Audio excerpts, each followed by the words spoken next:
करते हैं। तो तुम लोग एक से मैं लिख लेता हूँ तुम्हारे डाउट्स जो जो हैं।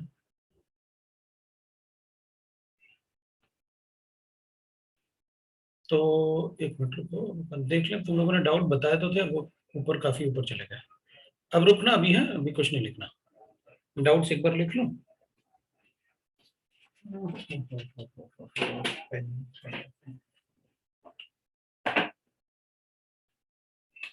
एक मिनट। एक्सरसाइज 1 में पार्ट 3 का सेक्शन डी। एक्सरसाइज 1 में पार्ट 3 का सेक्शन डी। कुछ गड़बड़ है? पूरा सेक्शन पूछ रहा है, कौन है भाई? सेक्शन डी नंबर तो लिख। फिर C1 C2 C3, C1 C2 C4, part 3 का C1 C2 C4, C1 2 C3 C4 लिखा मैंने। और क्या था पार्ट 3 में? और कुछ है क्या पार्ट 3 में?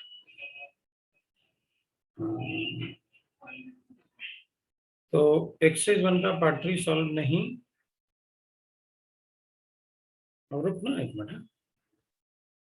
अरे एक मिनट, मैंने कहा ना रुको।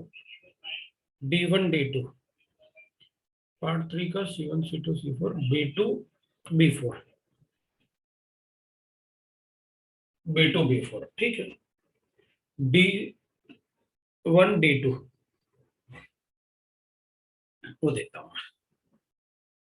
D3 D4, ठीक है। चलो अब देखते हैं अपने, पहले अपन शुरू कर लेते हैं। ठीक है, अब शुरू कर रहा हूं मैं। तो C2 भी है, C2 लिखा अपन ने। C2 भी बता दूंगा, टेंशन मत ले। अपन C2 भी देख लेंगे। चलो अब शुरू करते हैं। तो B2 B4 से चेक करते हैं अपन।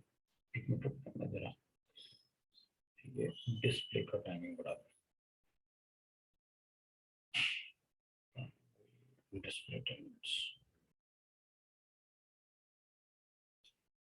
तो न्यूमेरिकल वाला पार्ट है पार्ट 3। तो आपने मुझसे पूछा B2 तो मैंने मना किया था ना कि भाई वो वहां पर टेस्ट वेस्ट है, तो अपन उसको नहीं कर पाएंगे। B2 वाला मैंने मना किया था आपको लास्ट टाइम कि उसमें Br2 टेस्ट भी है। A compound give adds 2 moles of Br2 gives positive test for 2,4 DNP। अब Br2 टेस्ट का मतलब हो गया कि डबल बॉन्ड ट्रिपल बॉन्ड होगा, दैट इज Br2 का टेस्ट। 2,4 DNP मतलब एल्डिहाइड और कीटोन्स हो सकता है। NOI फिर वो आइडोफोन टेस्ट, तो मैंने मना किया था B2 छोड़ देना सर पे लगा के। तो टेस्ट अपन ने पढ़ा ही नहीं तो कैसे करेंगे। फिर B4 की बात करेंगे अपन। B4 में carbon hydrogen ion, that is, अब इसमें कोई टेस्ट तो नहीं है ना? सिल्वर मेरा टेस्ट है, तो एक टेस्ट तो अपन बता सकते हैं। B4 की बात करते हैं। अब ये जो टेस्ट वाले पार्ट है ना, इन क्वेश्चंस को आप सर्किल करते रहना। वो टेस्ट वाले पार्ट में आपको, मतलब इस चैप्टर के बाद ना, ORM 2 के बाद अपन ऑक्सीडेशन और रिडक्शन पढ़ेंगे, तो उसमें मैं सारे टेस्ट पढ़ा दूंगा आपको। तो फिर उसमें क्या करेंगे अपन, उसके बाद अपन को सारे टेस्ट पता चल जाएंगे। मैं B4 की बात करता हूं। Compound X contain XYZ element. तो X में C H और O एलिमेंट्स है, चलेगा। It has 4 different type of hydrogen atoms and 3 different type of carbon atoms. अच्छा, 4 different type of hydrogen atom. अच्छा, it has 2 different type of, हाँ वही मैं 4 कैसे हो जाएगा? 2 different type of hydrogen atom. 2 different का मतलब है 1 डिग्री 2 डिग्री इस टाइप से। And 3 different type of carbon atoms, चलेगा। तो इसमें ना 2 different hydrogen atom type H and 3 different type carbon present है, चलेगा। It gives silver mirror test, तो but does not enolised in presence of OH और H प्लस आई। देख भाई, it gives Tollens test, it gives Tollens test, but वो Tollens test तो देता है, but it does not get enolised, it do not enolised. अब Tollens test is given by एलडीएक्स।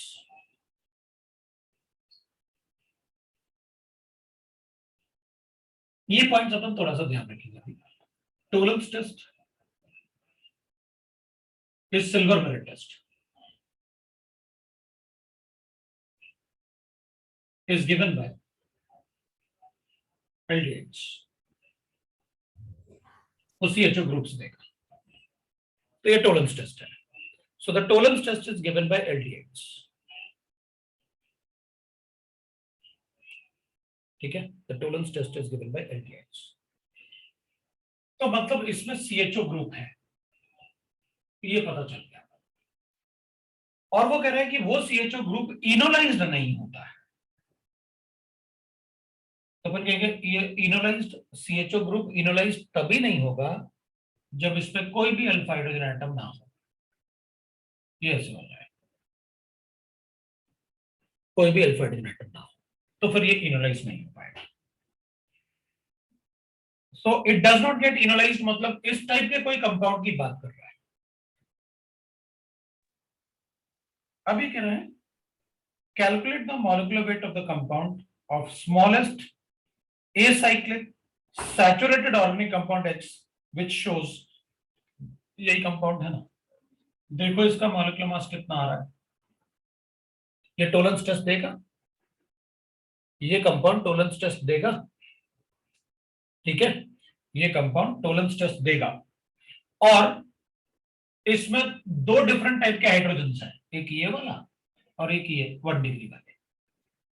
और इसमें 3 डिफरेंट टाइप के कार्बन भी हैं। ये कार्बन जो इससे अटैच्ड है, ये 4 डिग्री कार्बन है, ये 1 डिग्री कार्बन है। तो 3 डिफरेंट टाइप के कार्बन भी होंगे। मुझे लगता है यही कंपाउंड होना चाहिए। इसका मॉलिक्यूलर मास कैलकुलेट करता है। सो मॉलिक्यूलर मास 1 2 3 4 5 कार्बन है, तो 60 तो कार्बन हो गया, एक ऑक्सीजन 16 हो गया, और हाइड्रोजन हो गया अपने पास 10। देखो जरा कितना आ रहा है, 86। This is the mass of that compound जो अपन से पूछा जा रहा है। बार बार लेट क्यों हो रहा है आज, जो अपन से पूछा जा रहा है ये वो कंपाउंड। ओके भाई, इसमें कार्बन हाइड्रोजन और ऑक्सीजन है, हाँ है। 2 different type of hydrogen, 3 different type of carbon, बता दिया। इट गिव्स टोलेंस टेस्ट, मतलब एल्डिहाइड था। But it does not get enolised, मतलब एल्डिहाइड के अल्फा पोजीशन पे कोई हाइड्रोजन नहीं होना चाहिए। मिनिमम मॉलिक्यूलर मास बना लिया अपन ने। Calculate the molecular weight of the smallest, smallest मतलब भाई अगर मैं यहाँ पर CH3 लिखता तब भी इनोलाइज नहीं होता, तो उसने कहा smallest. So calculate the smallest weight, molecular weight of smallest acyclic, मतलब इसमें साइकिल नहीं होना चाहिए, saturated organic compound X which shows these property, ये स्मॉलेस्ट मॉलिक्यूलर मास, जिसमें ना तो इनोलाइज होगा ना इसमें कुछ होगा। सो ये आपका B2 था। C1 C2 C3, पहले C1 की बात करते हैं। C1 C3 एंड C4, चल देखते हैं क्या है C1 C3 and C4। C1 की बात करते हैं। C1 में गिवन है को the number of stereoisomers of the product obtained by the following reaction. हाँ तो ठीक है, उसमें क्या है भाई, अपन को ये जो है ये तो ऐसा गिवन नहीं है ना कि आर ऐसे आर है या ऐसे, ऐसा कुछ भी गिवन नहीं है ना। तो इसमें तो प्लस माइनस लिखा हुआ है, तो अपन कहेंगे इसको रिएक्ट करते हैं NH2 के साथ। तो अपन को पता है, ये तो आपने बता रखा है, ऐसे वाटर निकालना होता है। NH है और इधर पीएच और इधर Me और Et लिखा हुआ है, तो ये तो आपने फिक्स कर रखा है। तो ये हो जाएगा 1 2 3 ऐसे R, तो ये तो R हो गया और ये RS होगा। तो अपन जो कंपाउंड बनाएंगे ना इधर जो कंपाउंड बनेगा इधर, वो कंपाउंड ऐसे होगा, पीएच हो गया, CH हो गया, Me हो गया, और अपन कहेंगे इधर CH हो गया डबल बॉन्ड N, और इधर फिर NH हो गया, और ये हो गया अपने पास ऐसे, इधर पीएच है, इधर Et है, इधर है। ये कंपाउंड, ये प्रोडक्ट बनेगा अपने पास, राइट, ये कंपाउंड बनेगा अपने पास।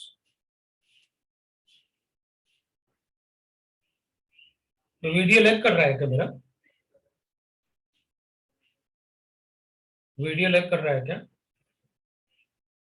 नहीं, नहीं तो चलेगा, वो थोड़ा कैमरा मतलब थोड़ी देर ऐसे करता है फिर ठीक हो जाता है।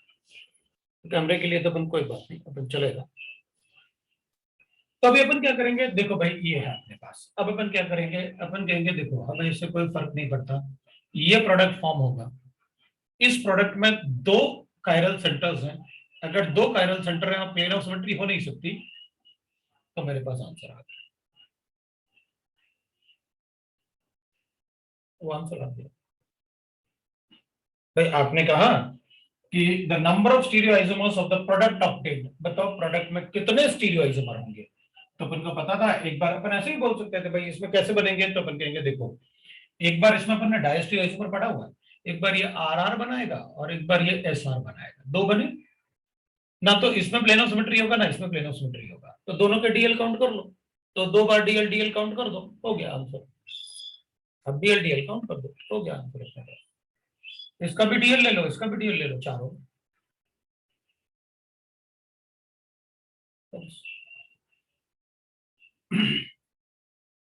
अब सी टू भी पूछा है तो अपन चलो सी टू भी बता देते हैं। सी टू में अपन को गिवन है फाइंड, देखो एक बात ध्यान रखना, जो अपन क्लास में पढ़ रहे हैं ना, और जो मैं आपको बता रहा हूँ, जो मैं क्लास में पढ़ रहे हैं और जो मैं आपको बता रहा हूँ, ठीक है ना, इसके अलावा कोई क्वेश्चन नहीं होता है, और जैसे मैं आपको बता रहा हूँ वैसे वैसे सॉल्व करना होता है। अब पूछ रहा है अपन से कि कोई पूछ रहा है कि वाटर क्यों निकल गया, अबे एसिड दे तो रखा है, acid is a dehydrating agent, तो निकल जाएगा वो, ठीक है ना, और अपन ने पढ़ा हुआ ना ऐसे,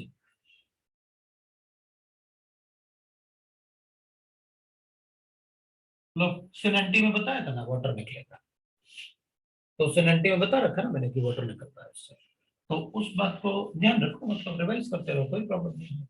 ये देखो भूलोगे तो, लेकिन थोड़ा तो अपन 50-60% तो हमेशा याद रखे ना, भूलोगे तो, ये तो मुझे पता है, इसलिए तो बार बार रिवीजन की बात करता हूँ। The number of find out, अब सेकंड क्वेश्चन की बात कर रहे हैं अपन, find out the number of carbon atom in the product X obtained by the following reaction, ठीक है।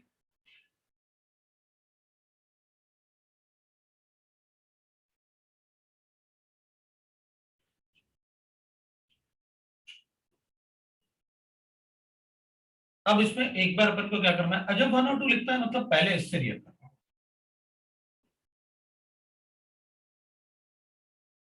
अब find out the number of carbon atom present in the product X in the following reaction, और बाद में अपन ने इसको hydrolysis करवाया। अब पता क्या होगा, जैसे 1 2 3 4 5 6 हो गया, तो अपन C2H5 तो इधर अटैक, भाई इधर भी अटैक हो सकता है, इधर भी अटैक हो सकता है, दोनों जगह अटैक हो सकता है, मतलब अटैक अपन दोनों जगह कर सकते हैं, अटैक अपन यहां भी कर सकते हैं, यहां भी कर सकते हैं, तो अपन कहेंगे भाई दोनों में से अटैक कहां करवा दें, पहले इधर भी अटैक हो सकता है, इधर भी अटैक हो सकता है, तो अपन कहेंगे कि भाई देखो find out the number of carbon atom in the following reaction, तो इसमें कितने कार्बन होंगे, अगर अपन इन दोनों में अटैक करवाएंगे तो ये नेगेटिव चार्ज है, ये डेल्टा नेगेटिव डेल्टा पॉजिटिव है, इसमें भी डेल्टा पॉजिटिव,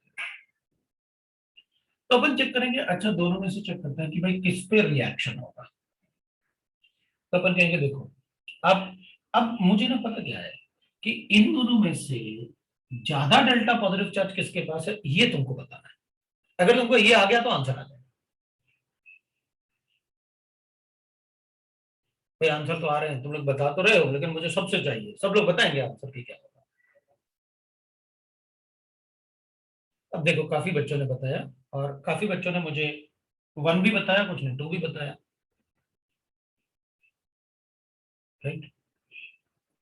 अब इन दोनों में से ज्यादा इसके पास होगा, इसके पास नहीं, क्योंकि इसमें इसका मीजोमेरिक है, मैंने आपको बताया भी है क्लास में कि अगर ये डेल्टा पॉजिटिव चार्ज में इस कार्बन पे जिस पे डेल्टा पॉजिटिव चार्ज है, अगर वहां मीजोमेरिक इफेक्ट है, तो वो डेल्टा पॉजिटिव चार्ज काफी कम हो जाएगा, ये अपने क्लास में पढ़ा हुआ है, ये मैंने आपको बता रखा है कि वो काफी कम हो जाएगा। अपन ने ऐसे भी पढ़ा था कि भाई देखो, मतलब बेंजीन में अपन ने ऐसे कहा था कि इसमें अगर ऐसे गिवन है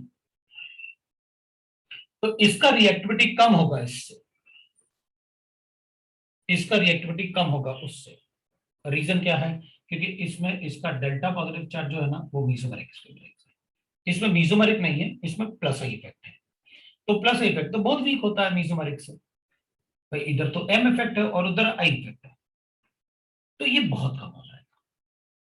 तो यहां पर मीसोमेरिक था, डीलोकलाइज था ना, तो इस पे डेल्टा पॉजिटिव चार्ज ज्यादा है तो अटैक इसमें करेगा। अब मेरा काम हो गया, भाई दो साइट थे ना, एक से ज्यादा साइट होगा तो अपन कैसे चूज करेंगे? रिएक्टिविटी से। किसमें इजीली अटैक कर लेगा, किसका अटैक करने का एनर्जी ऑफ एक्टिवेशन कम होगा। हो गया अपना काम, इधर अटैक करो, इधर नेगेटिव चार्ज, टेट्राहेड्रल इंटरमीडिएट, वो नेगेटिव बनेगा, इधर C2H5 है और इधर अपन लिखेंगे CH2, इधर CH2, इधर C डबल बॉन्ड OCH3 हो जाए। लो भाई ये बना अपने पास। तो अपन इसको MgI लिख लेंगे अपन इसको।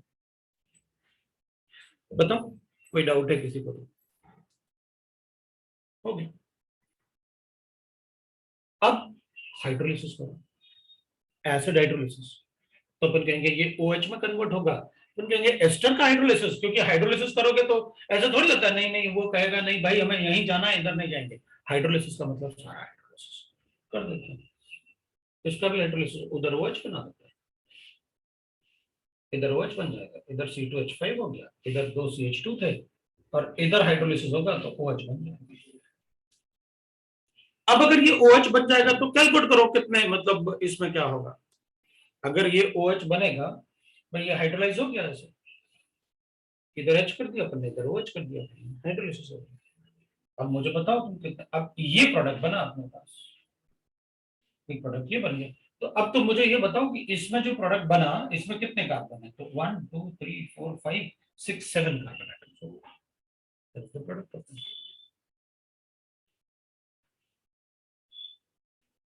अब बताओ क्या?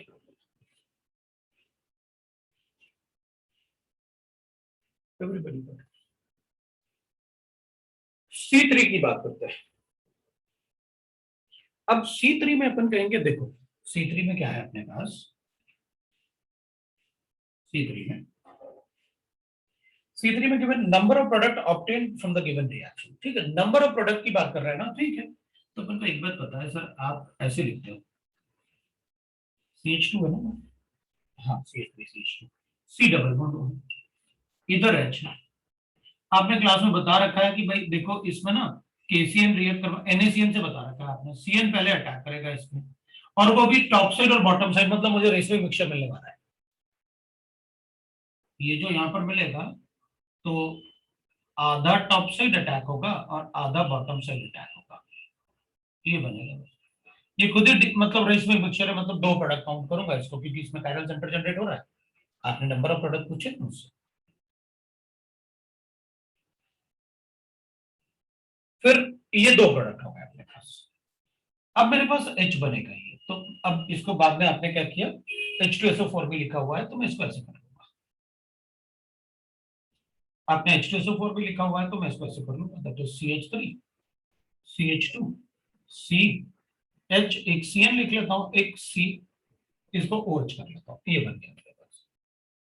अब वो कह रहे हैं कि भाई इसमें अब आप अब अपन को पता था कि इसमें टॉप साइड अटैक भी होता है और बॉटम साइड अटैक भी होता है, बॉटम और टॉप साइड अटैक दोनों होते हैं। मैंने इसमें आपको स्टीरियोकेमिस्ट्री पूछा भी, आप देखो ये साइनोहाइड्रिन बोलते हैं अपन इसे, दिस इज कॉल्ड साइनोहाइड्रिन। मैंने आपको सारा कुछ बताया हुआ है साइनोहाइड्रिन, अगर आप चेक करो। अब इसके आगे शायद अपन ने नहीं पढ़ा, क्योंकि वो लिथियम एल्यूमिनियम हाइड्राइड में एडिशन तो पढ़ा था अपन ने, लेकिन उसके आगे पढ़ा नहीं था अपन ने। तो ये भी डीएल है, दो आइसोमर हो गए, ये खुद भी डीएल है, ये इसमें आपने कुछ किया ही नहीं, इससे कुछ ब्रेक नहीं किया, और लिथियम एल्यूमिनियम हाइड्राइड से रिएक्ट करूंगा तो ये भी डीएल है।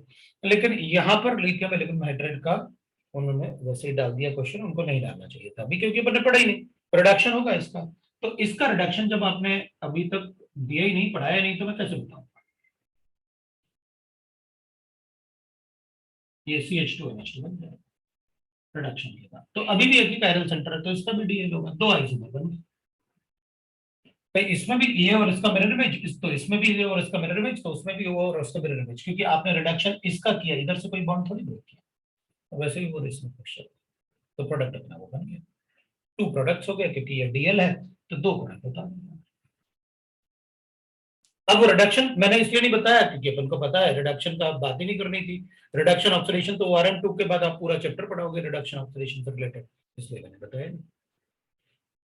दैट वाज द रीजन मैं आपसे बोल रहा था कि चैप्टर वाइज पढ़ेंगे, क्योंकि चैप्टर वाइज में मुझे पता रहता है ना कि भाई इसमें शीट में क्या रहता है, वो लिखते कुछ और है और क्वेश्चन में कुछ भी डाल देते हैं, उनकी मर्जी, जो मर्जी चाहे डाल दो, रट लो वो कहते हैं, ऐसा होता है।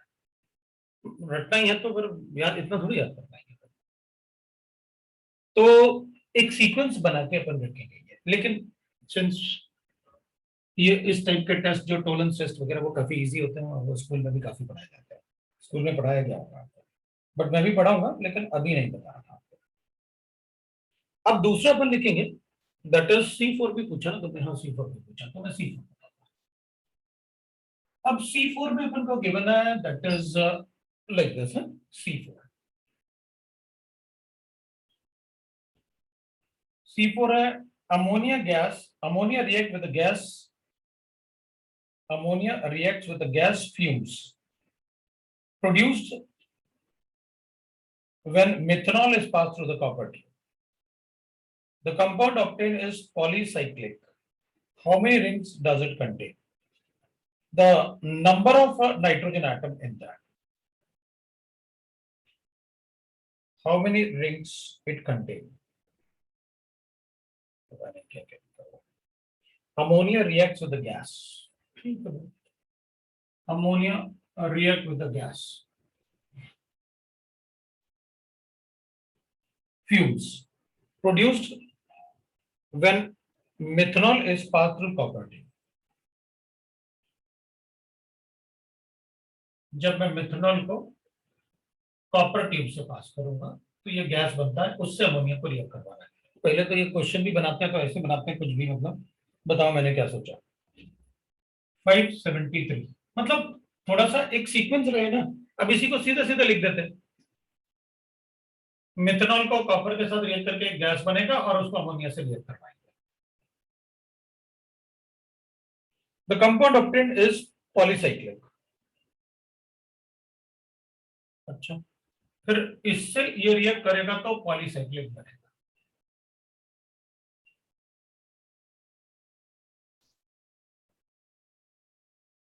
The number of nitrogen atoms it has is Y. The number of rings it contains is this, and the number of nitrogen atoms is Y. मैं क्या बोलूं आपको बता, मैं मतलब अब देखो प्रॉब्लम ये ना कि मैं खुद भी तो इतने सालों से रेजोनेंस में पढ़ा रहा हूँ, तो शीट चेंज तो करते हैं, शीट हर बार चेंज करता है, लेकिन ये नहीं सोचते कि यार करना क्या है। बच्चों को बताएगा कौन भाई, ये तो एल्डिहाइड कीटोन का क्वेश्चन है। एल्डिहाइड कीटोन का क्वेश्चन है, HCHO formaldehyde it is a gas, aldehyde में सिर्फ फॉर्मेल्डिहाइड गैस होता है। कॉपर इज अ मेटल, वो रिडक्शन होगा, मिथनॉल रिडक्शन होगा तो मैं H2 हटा दूंगा तो CH2O बचेगा,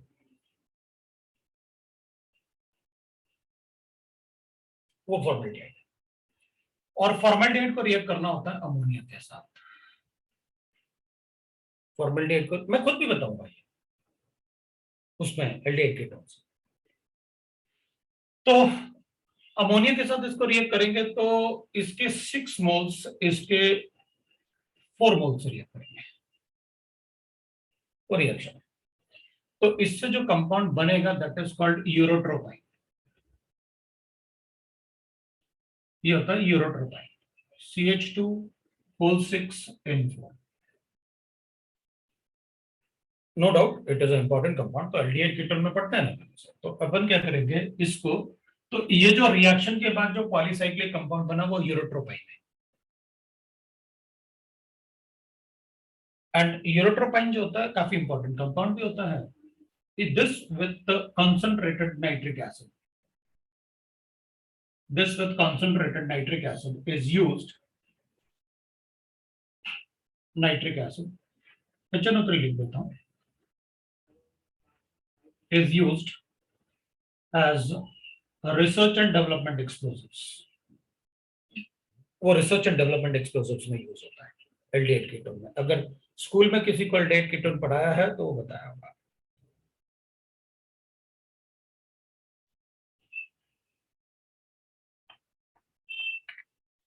तो ओआरएम में भी मतलब बहुत सारे क्वेश्चन आगे के गिवन है। मैं अब मतलब अपन क्या करेंगे, कुछ कर ही नहीं सकते अपन। भाई आप ओआरएम थ्योरी में भी नहीं गिवन है ना ये सब, आप थ्योरी में तो दो अगर क्वेश्चन बना रहे हो तो। अगर आप क्वेश्चन बना रहे हो या ये क्वेश्चन दे दो ना थ्योरी में आप रिडक्शन का, क्या प्रॉब्लम है, बाकी बच्चों को मत दो। तो आप थ्योरी आपने भी पढ़ी होगी शीट से, है ना। तो थ्योरी में आपने न्यूक्लियोफिलिक एडिशन पढ़ाया, थ्योरी में आपने इस टाइप की चीजें बताई, आपने ये सब थोड़ी पढ़ना है थ्योरी में। अब थ्योरी में कम से कम रिडक्शन तो बताओ कि रिडक्शन होता है। यूरोट्रोपाइन का स्ट्रक्चर बना देता हूं, CH2 N CH2 N N CH2 N, और सभी CH2 के बीच में एक नाइट्रोजन होगा।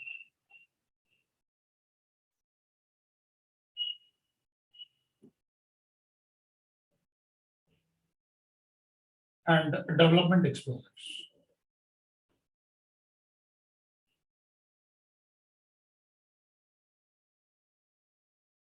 तो सभी CH2 के बीच में एक नाइट्रोजन होगा। तो लिख देते हैं इसमें।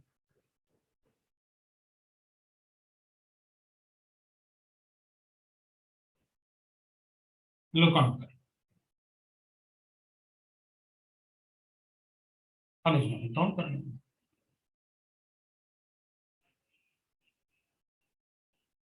तो ये स्ट्रक्चर है उसका, ये बताएगा।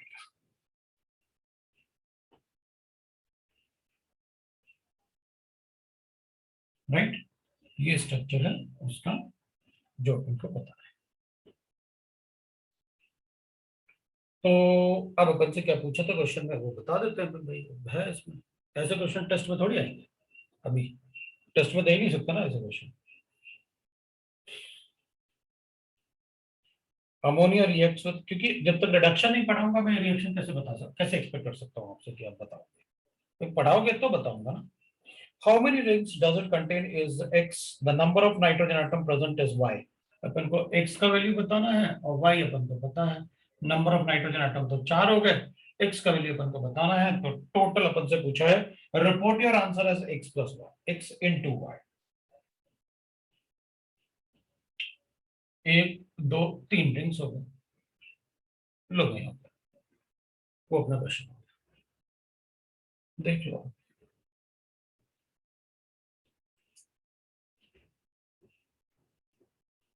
बस वो थोड़ा सा ऐसे होता है, लेकिन ऐसे क्वेश्चन अभी आएंगे नहीं है। हाँ मतलब ये सारी चीजें जो रिएक्शन है ना, वो रिएक्शंस ऑफ एल्डिहाइड में ना, अदर रिएक्शन में पढ़ा था, बताऊंगा ना। 40% solution of formaldehyde is called formalin. It is antiseptic. Only aldehyde is a gas. Formaldehyde is a gas. बाकी सब लिक्विड्स होते हैं अप टू C12। तो वो सारी चीजें बताऊंगा ना ये सब। बट इधर शीट में था ही नहीं ना, भाई आप एप्लीकेशन पढ़ा रहे हैं, आप ऐसे थोड़ी बताओ मैंने तो रिडक्शन में नहीं पढ़ा। अगर रिडक्शन पढ़ा होता तो मेरा एक्सपेक्टेशन होता आपसे कि भाई चलो, और फिर उसके बाद ये थोड़ी है, ये तो ये रिएक्शन तो उसमें आ जाता है बोर्ड, बोर्ड में लिखने के लिए इसका स्ट्रक्चर बोर्ड में पूछ लेता है यूरोट्रोपाइन का। तो बगैर बताए मेरा एक्सपेक्टेशन नहीं होगा कि मैंने नहीं बताया और तुम मुझे बताओ, इसलिए मैंने खुद ही बता दिया। अब अपन को डी डी की बात करनी है, सी तो हो गया, D one, the D you for the final product of the reaction. हाँ तो ठीक है ना, अपन डी वन की बात करते हैं। तो किसी ने लिखा था सर डी सेक्शन ही बता दो, अब उसमें यही कुछ रहा होगा, इसलिए तुम लोग पूछोगे, ऐसे ही कुछ रहा होगा पक्का। Bimolecular nucleophilic substitution with tetrahedral intermediate, अच्छा ऐसा भी लिखा होगा। du for final product is given as, तो ठीक है भाई, ये तो आपने मुझे बताया, ये तो आपने मुझे बताया है कि अगर किसी भी OH को Cl में कन्वर्ट करना है तो SaCl2 से रिएक्ट करवा देना, ये तो बताया। Cl में कन्वर्ट कर देता है ना, तो ये एसिड क्लोराइड बन जाएगा, डबल बॉन्ड OCl। और डबल बॉन्ड Cl, ये बनेगा, ये बन जाएगा।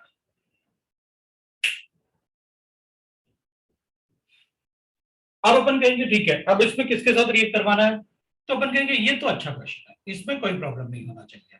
क्यों, ये न्यूक्लियोफाइल अपन को पता है और यहाँ पर डेल्टा पॉजिटिव चार्ज है और Cl को तो किसी से भी रिप्लेस कर सकता हूं। तो अपन क्या करेंगे, इसको यहाँ अटैक करेंगे, इसको हटा देंगे, तो मेरे पास ऐसे लग जाएगा। मेरे ख्याल से किसी को डाउट नहीं होगा ये बनाने में, ये बन जाएगा आपके पास, बनेगा ना। और अब इसका लोन पेयर इसके साथ कॉन्जुगेशन में, लेकिन इसका लोन पेयर कोई कॉन्जुगेशन में नहीं है, so it is again a nucleophile which can show the substitution reaction. अगर मॉलिक्यूल के अंदर ही कोई रिएक्शन हो सकता है ना, तो it will be very very fast reaction as compare to, मैं आपसे ऐसे कहूं कि आप पहले ऐसे बना लो, एक बार ये बन गया था और मैं कहूंगा देखो इसमें एक और Cl है, तो एक और Cl है, तो आप एक और मॉलिक्यूल से रिएक्ट करो, ऐसे मैं ऐसे भी बोल सकता था आपसे। आप इसको भी रिएक्ट करवा सकते थे, इसको रिमूव करके आप इसको भी रिएक्ट करवा सकते हैं। तो अपन कहेंगे देखो इसको अगर रिएक्ट करूंगा ना, इसको रिएक्ट करूंगा ना, तो वो इंटरमॉलिक्यूलर रिएक्शन होगा, और इसको ही अगर ऐसे रिएक्ट करूंगा तो वो इंट्रामॉलिक्यूलर रिएक्शन होगा। तो एक बात अपन हमेशा ध्यान रखेंगे, intramolecular reactions are always faster, molecular reactions are always faster than intermolecular reactions.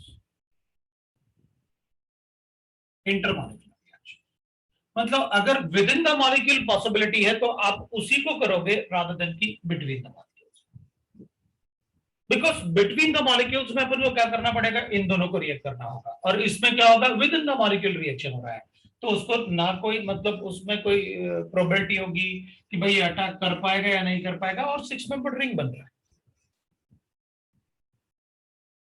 अपन ये जरूर बोलेंगे कि इंट्रामॉलिक्यूलर रिएक्शन इसलिए फास्ट होते हैं इंटरमॉलिक्यूलर से, क्योंकि इंटरमॉलिक्यूलर करने से number of products, number of molecules कम हो जाएंगे। भाई अगर इन दोनों का रिएक्शन करेंगे तो नंबर ऑफ मॉलिक्यूल कम हो जाएंगे, और इन दोनों का रिएक्शन करेंगे तो नंबर ऑफ मॉलिक्यूल उतने ही रहेंगे, पहले भी उतने ही था अभी भी उतना है, तो उससे फायदा क्या सर, एंट्रोपी। वो intramolecular reaction is faster because it will B entropy favour. अगर नंबर ऑफ पार्टिकल कम होंगे तो disorderness come, so they are entropy favored. As intramolecular reaction is entropy favored. Is entropy favored. मतलब कभी मुझसे अगर पूछा किसी ने कि भाई हम क्यों करें ये बताओ, इंट्रामोलिकुलर क्यों करें, because it is entropy favour,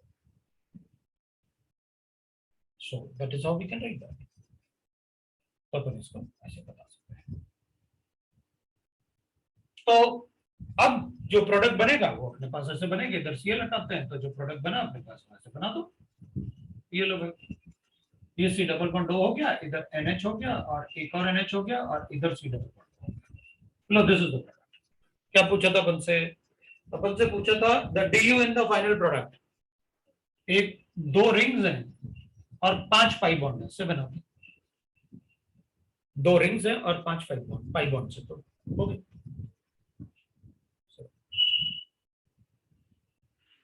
so that is the answer. अब अपन D2 की बात करते हैं। D2 में अपन से कहा गया right the molecular mass of the final product, और अपन को कार्बोक्सिलिक एसिड गिवन है और स्ट्रॉन्ग हीटिंग किया है।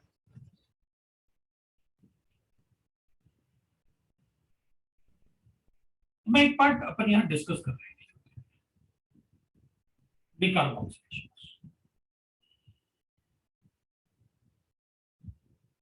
ठीक है ना, डिकार्बोक्सिलेशन अपन डिस्कस कर रहे हैं। डिकार्बोक्सिलेशन का मतलब होता है रिमूवल ऑफ CO2 आपने पढ़ा होगा लास्ट टाइम एल्केन में, एल्केन के प्रिपरेशन में डीकार्बोक्सिलेशन ऑफ कार्बोक्सिलिक एसिड पढ़ा।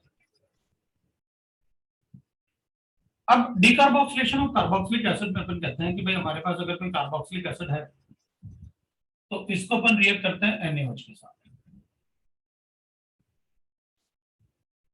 एंड कैल्शियम ऑक्साइड, इसको हीट करते हैं तो जो प्रोडक्ट बनता है वो बनता है RH, ये R और ये H, और CO2 हट जाएगा। तो जो CO2 हटेगा वो तो NaOH है, तो ऑब्वियसली बात है CO2 के साथ Na2CO3 बनाना पड़ेगा, बेस है ना, तो एसिड निकलेगा तो सॉल्ट बनेगा ना, तो अपन सॉल्ट बना देंगे। ये पार्ट अपन को गिवन नहीं था शीट में, इसलिए मैंने आपको पढ़ाया नहीं, लेकिन क्वेश्चन आया तो पहले मैं आपको कंसेप्ट बताऊंगा, कंसेप्ट बताने के बाद आप अपने आप सॉल्व कर लेना क्वेश्चन, मुझे बताने की जरूरत नहीं पड़ेगी। और क्या ORM 1 के नोट्स में पढ़ोगे ना, जो पार्ट आपको बता रहा हूं इसका मतलब है कि वो बाद में नहीं देंगे वो शीट में, ध्यान रखना भाई। मेरा मतलब है अगर मैं कोई कंसेप्ट आपको बता रहा हूं ना ये सब, तो ये सारी चीजें मैं एक्सपेक्ट करूंगा कि अब आपको पता है, इसलिए ये नोट्स में जाने चाहिए कि हाँ सर आपने डीकार्बोक्सिलेशन बताया। अब मुझे याद रहेगा कि मैंने आपको डीकार्बोक्सिलेशन बताया है, क्योंकि यहां पर मैं उतना नहीं बताऊंगा जिससे कि आपको कंफ्यूजन हो, तो मुझे याद रहेगा कि मैंने वो टाइप नहीं बताया जिसमें कंफ्यूजन हो सकता है, वो बताऊंगा सारा, ऐसा कुछ भी नहीं होगा जो नहीं बताऊंगा, लेकिन कुछ पार्ट जो नहीं बताऊंगा जो दूसरे चैप्टर्स पे यूज होगा, वो पार्ट वो मतलब मेरे हिसाब से करना है। इसलिए मैंने आपसे पहले पूछा था भाई अपन चैप्टर वाइज करेंगे या मतलब रेजोनेंस के हिसाब से, तुमने कहा रेजोनेंस के हिसाब से, ठीक है, मुझे पता था ना रेजोनेंस वाले बिल्कुल ऐसे, मतलब उनके शीट में ना, मतलब मैं बुराई नहीं कर रहा है, ये तो कहोगे सर आप हर बार रेजोनेंस की बुराई करते रहते, गलत बात है, रेजोनेंस से अच्छा कुछ हो ही नहीं सकता, लेकिन ना मिसमैच होता था उसमें, उसी में मिसमैच है, इनऑर्गेनिक में वो मिसमैच कर देते हैं कि भाई याद कर लो याद कर लो, सब कुछ याद करना है तो फिर हो गया काम। अब अपन क्या करेंगे, ये डीकार्बोक्सिलेशन था, मैंने CO2 को रिमूव किया, इधर NaOH is a catalyst, calcium oxide is a dietetic agent। यहां जो अपन ने कैल्शियम ऑक्साइड यूज किया था that is a dietetic, right. नहीं आगे अब अपन चैप्टर अब नहीं जा सकते अपन चैप्टर वाइज, क्योंकि अब अपन लेट हो गए चैप्टर वाइज जाने में, अब अपन चैप्टर वाइज जाने में लेट हो गए, इसलिए अपन चैप्टर वाइज अब नहीं जा पाएंगे। अब अपन क्या करेंगे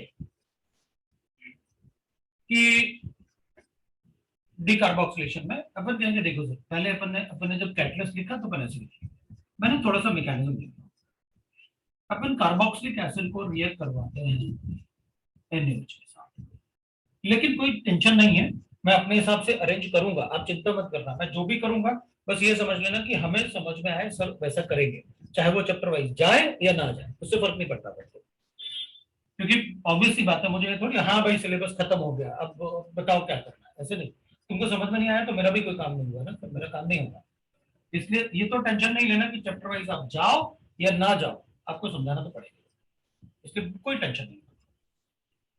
अब एसिड बेस रिएक्शन है तो ऑब्वियसली बात है सर मैं तो ऐसे लिख दूंगा, तो ये ऐसे लिख लूंगा और क्या, एसिड बेस रिएक्शन होगी कि नेगेटिव चार्ज है पॉजिटिव चार्ज है, सॉल्ट बन गया और वो वाटर आ गया, न्यूट्रलाइजेशन रिएक्शन है, एसिड को NaOH के साथ, बोलो तो इसका हाइड्रोलिसिस भी कर देता हूँ और पीएच कैलकुलेट करके बता देता हूँ।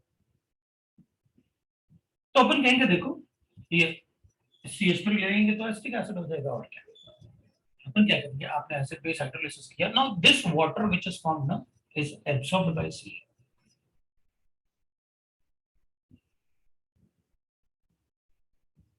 ये एब्सॉर्ब कर लेगा, उसका काम ही यही है कि पानी जो या मॉइस्चर जो भी है वो एब्सॉर्ब कर लेगा। अब यहां पर क्या होगा, अगर वो एब्सॉर्ब होगा तो अपन यहां पर फिर NaOH से रिएक्ट करते हैं, तो अपन कहेंगे ये तो पहले से ही बेस है सर, अब NaOH से क्या रिएक्ट करेगा ये, तो अपन कहेंगे देखो ये वाला बेस इससे तो वीकर ही है ना OH नेगेटिव से, NaOH से तो वीक बेस है ना, तो अगर NaOH से वीक बेस है तो इसका जो डेल्टा पॉजिटिव चार्ज है ना वो OH नेगेटिव इधर आता है, धीरे करेगा लेकिन करेगा, इधर ही अपन को हीटिंग की जरूरत है कि वो रिएक्ट करे, तो अपन कहेंगे ठीक है, इसमें क्या बनाएगा, ये बनाएगा आर सी, क्योंकि बॉन्ड तो ब्रेक पाई बॉन्ड ही होगा, इधर भी नेगेटिव चार्ज और इधर आपने OH लिखा होगा, तो इधर भी Na है मेरे पास, इधर भी Na है मेरे पास। अपन कहेंगे सर इतने सारे O नेगेटिव लिखोगे अगर एक ही कार्बन एटम पे तो प्रॉब्लम होगा। तो अपन क्या करेंगे, अपन कहेंगे इसमें किसी एक को स्टेबलाइज कर देते हैं, ये नेगेटिव चार्ज था, ये सोडियम पॉजिटिव चार्ज, किसी एक को अपन स्टेबलाइज कर लेते हैं। सपोज करते हैं ये स्टेबलाइज होगा तो लीव ये करेगा, क्योंकि इन सब में सबसे अच्छा लीविंग ग्रुप यही होगा। भाई ये तो OH है, मतलब बेस है, O नेगेटिव कभी लीव कर नहीं सकता क्योंकि उसको एसिड बोल ही नहीं सकता, OH को मैं एसिड बोल नहीं सकता। अगर मैं किसी को एसिड बोल सकता हूं तो अल्काइल ग्रुप को बोल सकता हूं इनके कंपैरिजन में, इसलिए आर लीव करेगा। और अपन हीट भी कर रहे हैं तो लीव करेगा तो मेरे पास क्या बनेगा, आर लीव किया तो आर तो नेगेटिव बन गया क्योंकि वो अपना ये कार्बन से इलेक्ट्रॉन लेके आया और कार्बन को इलेक्ट्रॉन यहां से मिला, तो बचा अपने पास क्या, सी डबल बॉन्ड हो, ये वाला अपन ने स्टेबलाइज किया था ऐसे, और ये ओ एन ए बचा अपने पास और यहाँ पर OH बचा। अब क्या होगा, ये आर नेगेटिव जो होगा, क्योंकि वो खुद भी आर नेगेटिव का मतलब है आर एच, अब ये एसिडिक थोड़ी होता है, ये तो बहुत वीक एसिड होगा, इसका पीके आपने 45 के आसपास बताया है, तो R negative weaker the acid stronger the conjugated base, तो उसको लीव क्यों करवाया अगर स्ट्रॉन्ग कॉन्जुगेटेड बेस था, क्योंकि वही सबसे ज्यादा एसिड था इन सब के कंपैरिजन में, इसलिए उसको लीव करवाया। तो अपन कहेंगे ये आर नेगेटिव लेकिन है बेस, और OH बॉन्ड में काफी अच्छा पोलैरिटी होता है, तो ये OH बॉन्ड से निकालेगा, इसको निकालेगा तो अपने पास बनेगा RH, और ये बना अपने पास C डबल बॉन्ड ONA, और वो O नेगेटिव होगा तो जो सोडियम यहाँ पर था ना वो भी ONA, ये बनेगा ये प्रोडक्ट। अब मेरे लिए इसमें, फिर इससे मेरा काम हो गया था, मतलब मैं सीधा सीधा आपको बता देता कि देखो भाई इसको हटा देना और RH को ज्वाइन कर देना, हो गया, प्रोडक्ट बन गया, और कुछ भी नहीं करना है, खत्म सब। मुझे सिर्फ चाहिए कि जब आप डीकार्बोक्सिलेशन करते हो तो R negative is formed as N,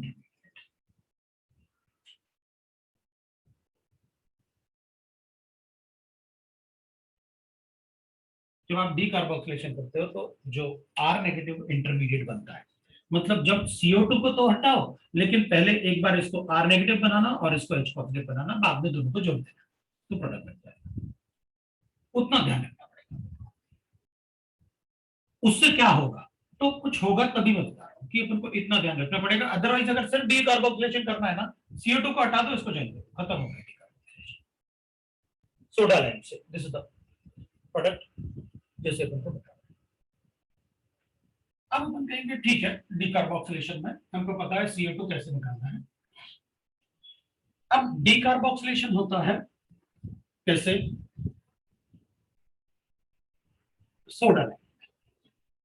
अब कुछ ऐसे भी कंपाउंड होते हैं जो अपने आप ही डिकम्पोज हो, डिकार्बोक्सिलेट हो जाते हैं, उनको अपन कहते हैं easily decarboxylated carboxylic acid, easily decarboxylated carboxylic acid. So easily decarboxylated carboxylic acid में क्या होता है, हमें क्या करना होता है कि अपन को कार्बोक्सिलिक एसिड गिवन होगा, इसको सिर्फ हीट करना होता है, इसमें NaOH और CO नहीं होगा, इसके बगैर और CO2 लिखो, that is called easily decarboxylated carboxylic acid, right, that is called easily, मतलब सिर्फ हीटिंग से ही डिकार्बोक्सिलेशन होता है। तो ऐसे कौन से कार्बोक्सिलिक एसिड होते हैं, तो एक तो अपन लिखते हैं बीटा कीटो एसिड्स, एक होता है alpha alpha dicarboxylic acid,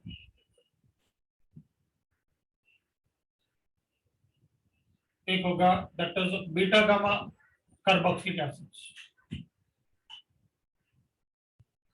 and etcetera, मतलब बहुत सारे भी हो सकते हैं। तो ठीक है, देख लेंगे, आप बता दो एक बार कि कैसे होता है ये डिकार्बोक्सिलेशन विदाउट दिस। जब डिकार्बोक्सिलेशन हो जाए तो उसको अपन कहते हैं इजीली डिकार्बोक्सिलेटेड कार्बोक्सिलिक एसिड। अब ये लिख लो, और लिख देना कि भाई डिकार्बोक्सिलेशन में R negative is found as intermediate जब सोडा लाइम में रिएक्शन करेगा।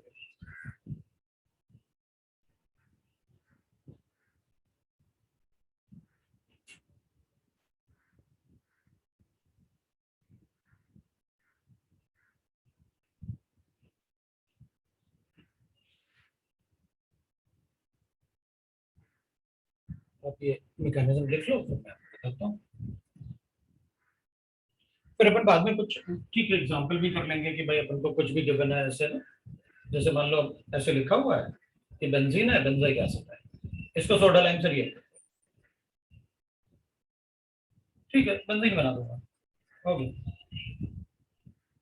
मतलब वो तो आपने डिकार्बोक्सिलेशन सोडा लाइम में किया, वो तो कर ही दूंगा, कहीं भी कार्बोक्सिलिक एसिड होगा सोडा लाइम से हीट करके बना डिकार्बोक्सिलिक।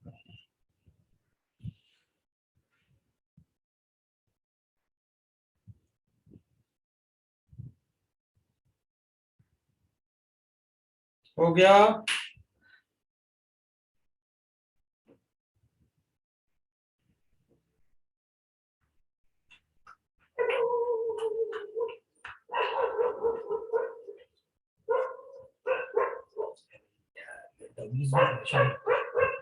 एक तो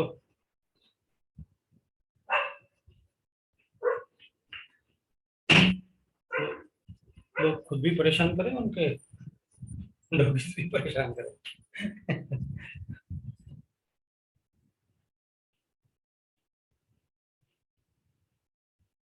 चलो अब पता क्या होगा, एक बार अपन ये चेक करते हैं कि इजी डिकार्बोक्सिलेशन होता कैसे है। देखते हैं, इस पे देखते हैं पहले बीटा कीटो एसिड का, बीटा कीटो एसिड उसी को देखते हैं। तो बीटा कीटो एसिड का मतलब क्या है, एसिड ना बन गया जिस कार्बन से कार्बोक्सिलिक एसिड अटैच्ड होगा, जिस कार्बन से फंक्शनल ग्रुप अटैच्ड होता है, जिस कार्बन से फंक्शनल ग्रुप अटैच्ड होता है अपन उसे कहते हैं, हाँ चिंता मत करो देख लेता हूं मैं, इजीली डिकार्बोक्सिलेटेड कार्बोक्सिलिक एसिड के टाइप समझा दो। मैंने तो कुछ कहा ही नहीं, समझाऊंगा, तो ऑब्वियस सी बात है, लिख तो रहे हैं, चिंता मत करो, तुम लोगों को पता है ना भाई, आप टेंशन बिल्कुल मत लो। तो अपन क्या लें कि भाई यहाँ पर जिस कार्बन से कार्बोक्सिलिक एसिड अटैच्ड होगा उसको जिस कार्बन से फंक्शनल ग्रुप अटैच्ड होता है वो अल्फा, ये अपन को पता है। जिस कार्बन से फंक्शनल ग्रुप अटैच्ड होता है वो अल्फा है,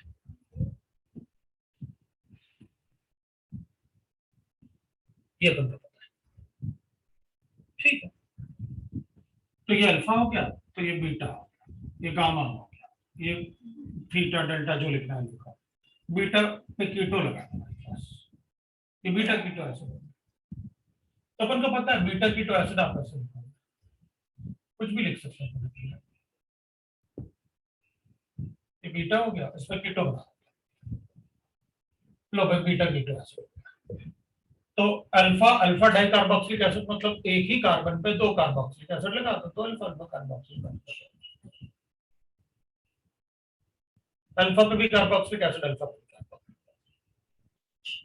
और बीटा गामा अनसैचुरेटेड एसिड का मतलब हो गया कि भाई कार्बोक्सिलिक एसिड लिखते हैं एक दो तीन चार ऐसे, तो alpha beta gamma theta delta theta लिख देता है, इन दोनों में डबल बॉन्ड लिख देता है, तो बीटा गामा अनसैचुरेशन, तो इसको अपन बीटा गामा अनसैचुरेशन, ठीक है। तो बीटा कीटो एसिड है तो क्या करें बताओ, उससे फायदा क्या है, मतलब डिकार्बोक्सिलेशन कैसे होगा, तो अपन कहेंगे देखो, अपन क्या करेंगे, ये beta keto acid exist as, ये ऐसे एग्जिस्ट करता है, इसको मैं आर लिख देता हूँ, R C double bond CH2 COH double bond, ये अल्फा है ये बीटा है, 6 नंबर ट्रांजिशन स्टेट, इसका transition state, 6 number transition state. अगर अपन इसे हीट करेंगे ना 6 नंबर ट्रांजिशन स्टेट का, तो ये ब्रेक हो जाएगा। कैसे ब्रेक हो जाएगा, तो अपन कहेंगे देखो, जब आप इसे ब्रेक करोगे तो ये पाई बॉन्ड ऐसे ब्रेक हो जाएगा, तो ये इधर ब्रेक हो जाएगा, तो ये इधर ब्रेक हो जाएगा, ऐसे ब्रेक हो जाएगा। अगर ऐसे ब्रेक होंगे तो अपने पास मिलेगा आर सी ओ एच बन जाएगा, और इधर double bond C H two बन गया, और इधर अपने पास डिकार्बोक्सिलेशन आ गया, double bond O C double bond, ये CO2 निकल गया। अब इसको टॉटोमराइज कर लो, टॉटोमराइज कर लो। इधर OH था, ऐसे सी डबल बॉन्ड, तो इधर टॉटोमराइज करूंगा तो ये इनॉल है, कीटो फॉर्म बनेगा। तो कीटोन था, ये इनॉल है, ये डिकार्बोक्सिलेशन। मतलब आप यहाँ पर CO2 हटाओगे, यहाँ पर CO2 निकालोगे, आपने यहाँ से ये CO2 हटा दिया और कीटोन बना दिया, मतलब इस हाइड्रोजन को इधर ले आया। ड्यू टू ट्रांजिशन स्टेट ये रिएक्शन। तो अपन कहेंगे अगर सर ट्रांजिशन स्टेट ही इसका रीजन है होने का, तो मैं तो बहुत सारे ट्रांजिशन स्टेट बना सकता हूँ। ये इसको ए लिख लेता हूं, इसको 1 लिख लेता हूं, 1, इसको 2, क्योंकि ABCD मान लिखा। तो अपन इसको ऐसे कर लेते, भाई ये भी तो ट्रांजिशन स्टेट है, देखो इसको हिट कर दो, इसको हिट करोगे तो इधर भी ऐसे बन जाएगा। हाँ, तो इधर भी बना, ये इनॉल है और प्लस CO2 आ गया, और इनॉल को टॉटोमराइज करोगे तो ऑब्वियस सी बात है एल्डिहाइड बन जाएगा। ये टॉटोमराइज कर दो, एल्डिहाइड बन जाएगा, ये लो बन गया, देखो। और फिर अपन कहेंगे अगर ट्रांजिशन स्टेट ही बनाना है तब तो मैं बहुत सारे बना सकता हूँ। ये लो, ये देखो, ये भी अच्छा ट्रांजिशन स्टेट है, उससे अच्छा है ये।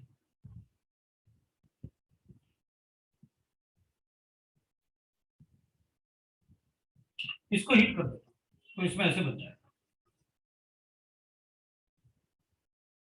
तो अपन कहेंगे ये तो मैं कहूंगा alpha formyl carboxylic, alpha nitro carboxylic. Tautomerise करके डायरेक्टली प्रोडक्ट भी लिख सकता हूँ, CH3NO2 बनेगा इसमें। अभी तो ऐसे ही बना देता हूँ, बाद में आप टॉटोमराइज कर लेना, CH3NO2 बनेगा प्लस CO2 बनेगा, तो इसका जो प्रोडक्ट बनेगा वो CH3NO2 आफ्टर टॉटोमराइज। और फिर अगर ऐसे ही करना है तो मैं ऐसे भी कर सकता हूँ। ये देखो, इधर हाइड्रोजन ले लेता हूँ, इधर CH3 ले लेता हूँ, इधर डबल बॉन्ड O लिख लेता हूँ। एक मिनट रुकना, मतलब वैसे ही बनाऊंगा जैसे ये, तो अपन कहेंगे देखो इधर भी कर सकता हूँ मैं ऐसे।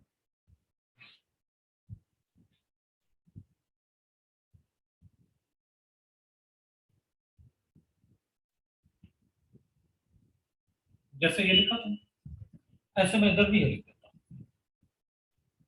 तो ये तो अल्फा अल्फा डाइकार्बोक्सिलिक एसिड हो गया। भाई एक ही, इसका भी अल्फा है और इसका भी अल्फा है, so alpha alpha dicarboxylic acid. और अगर अल्फा अल्फा डाइकार्बोक्सिलिक एसिड होगा तो 6 मेंबर ट्रांजिशन स्टेट में होगा, हीट करूंगा तो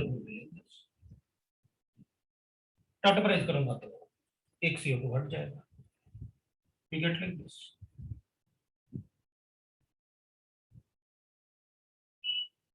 इसको टॉटोमराइज कर दूंगा तो क्या बनेगा, एक को इनॉल में कन्वर्ट कर लेते हैं तो OH बन गया, C डबल बॉन्ड O बन गया और CH3 बन गया, ये लो प्रोडक्ट बन गया।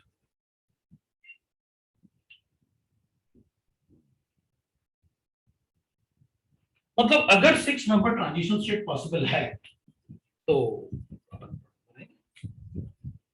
फिफ्थ लिख लो। मतलब ये 6 मेंबर ट्रांजिशन स्टेट इतना ज्यादा स्टेबल होता है, और हीट करके अपन ब्रेक करते हैं उसे, कि अपन ऐसे भी लिख सकते हैं।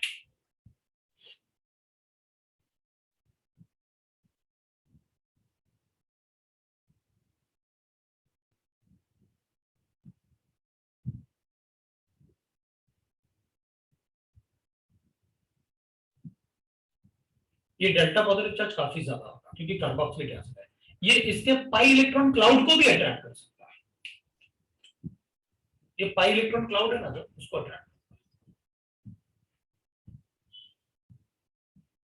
अट्रैक्ट्स पाई इलेक्ट्रॉन क्लाउड,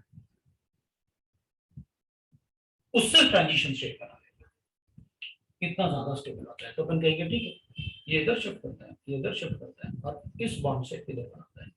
तो क्या बनेगा इसमें अपन को, अब इसमें अपन को ऐसे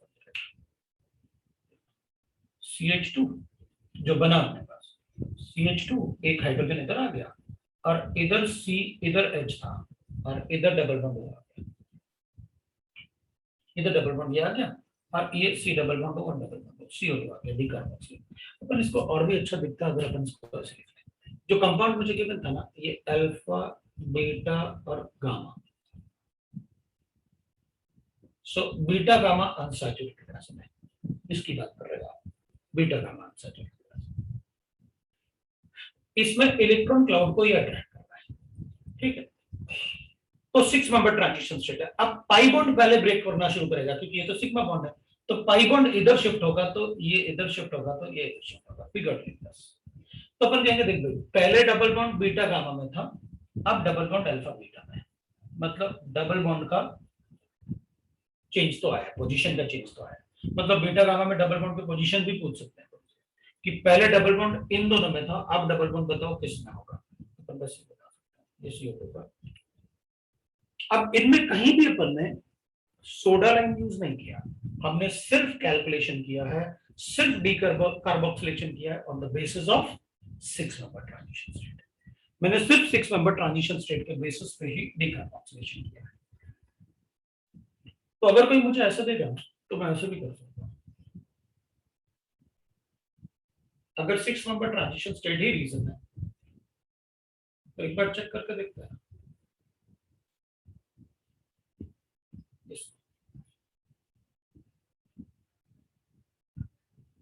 ये 6 नंबर ट्रांजिशन स्टेट है।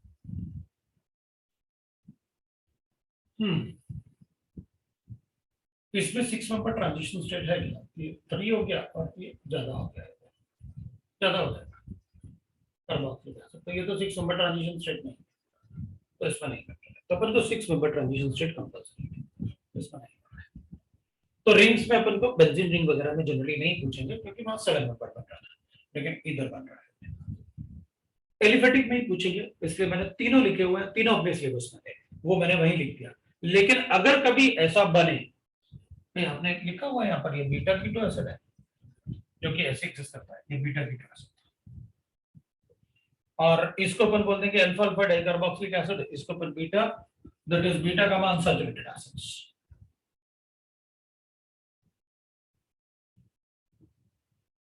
और कोई लिखा मैंने वो लिख दिया अपन में, ठीक है। अब अपन बात करते हैं उस क्वेश्चन की जो क्वेश्चन अपन को गिवन था, उसकी बात करते हैं। उस क्वेश्चन में आपको अल्फा अल्फा अल्फा बहुत सारे, एक ही कार्बन पे अगर एक से ज्यादा कार्बोक्सिलिक एसिड ग्रुप होंगे तो हीट करने से उसमें डीकार्बोक्सिलेशन होगा, हीट करने से उसमें डीकार्बोक्सिलेशन होगा because of the transition state, 6 number transition state. तो अपन कहेंगे आपका जो क्वेश्चन था ना D2 में, D2 इज लाइक दिस, इस पे तो 4 कार्बोक्सिलिक एसिड है और आप इसे हीट कर रहे हो, तो एक बार हीट करूंगा तो CO2 निकलेगा मेरे पास, ऐसे बन जाएगा। फिर हीट करूंगा तो मेरे पास ये एक और कार्बोक्सिलिक एसिड निकल जाएगा, तो ऐसे बन जाएगा। अब ये अल्फा अल्फा डाइकार्बोक्सिलिक एसिड है। एक बार और हीट करूंगा तो ये तो फॉर्मिक एसिड बन जाएगा, तो विल गेट लाइक दिस, ये बनेगा।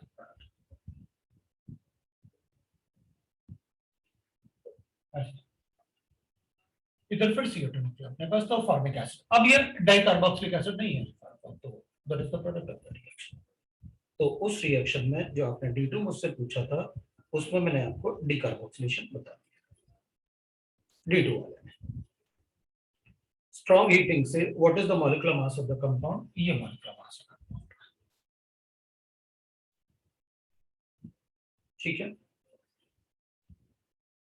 अब इसमें अपन को एक बात थोड़ा सा ध्यान रखना है, क्योंकि अपन को एक बात पता है कि अपन को डबल बॉन्ड बनाना होता है, तो अपन को कभी कभी ऐसे पूछ लेते हैं, उसको ध्यान रखना पड़ेगा। मान लो मेरे पास ऐसे और इधर कीटो ग्रुप गिवन है, इधर डबल बॉन्ड गिवन है, ये कार्बोक्सिलिक एसिड है। तो अगर अपन इसको हीट करेंगे ना, ऑब्वियसली बात है, get the product like this, ये प्रोडक्ट माइनस CO2 होगा, ऐसे अपन हटा देंगे इसको।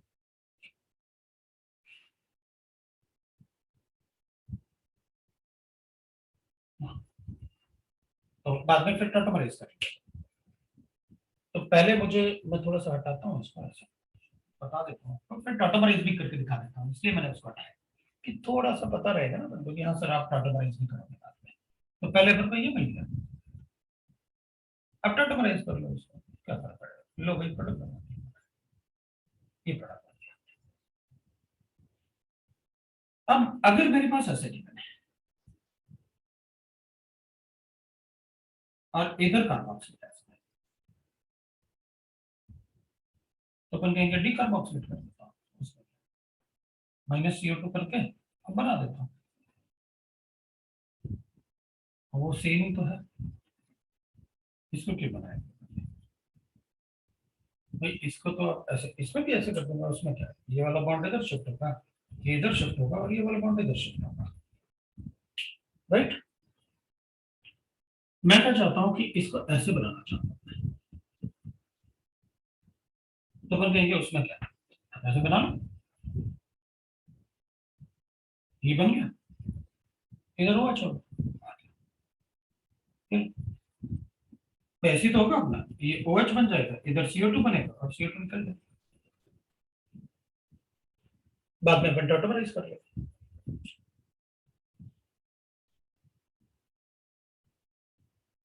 फॉर्मेशन ऑफ डबल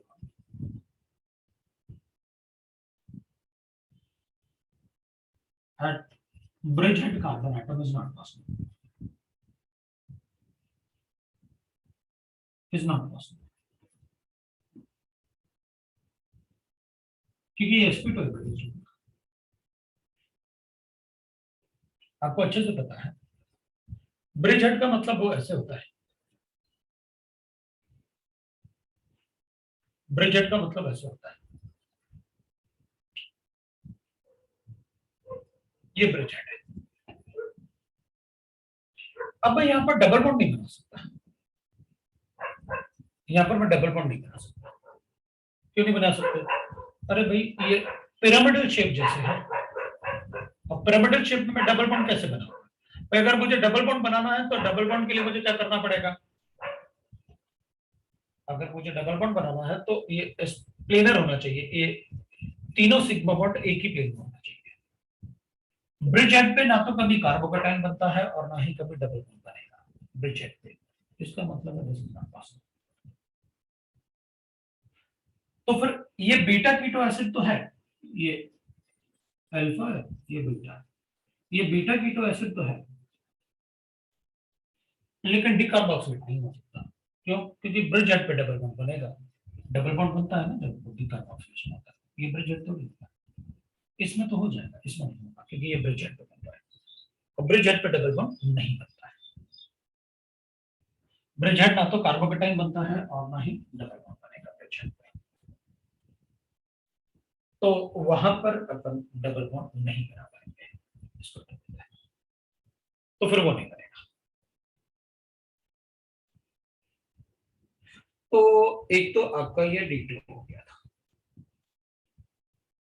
अब क्वेश्चन नंबर D3, अब अपन D3 की बात कर लेते हैं। D3 क्वेश्चन जो गिवन है ना अपन को, वो actually it is of right ना, the question is of amines chapter, मतलब ये ऑर्गेनिक केमिस्ट्री में एक तरीके से लास्ट चैप्टर होता है उसका क्वेश्चन।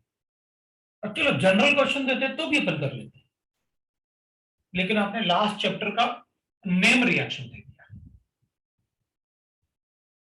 हॉफमैन ब्रोमाइड रिएक्शन,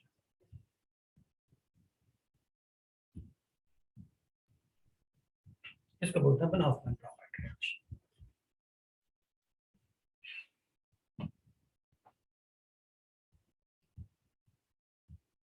अब मेरी ये समझ में नहीं आ रहा कि इसमें SN2TH रिएक्शन कहां से चल रहा है।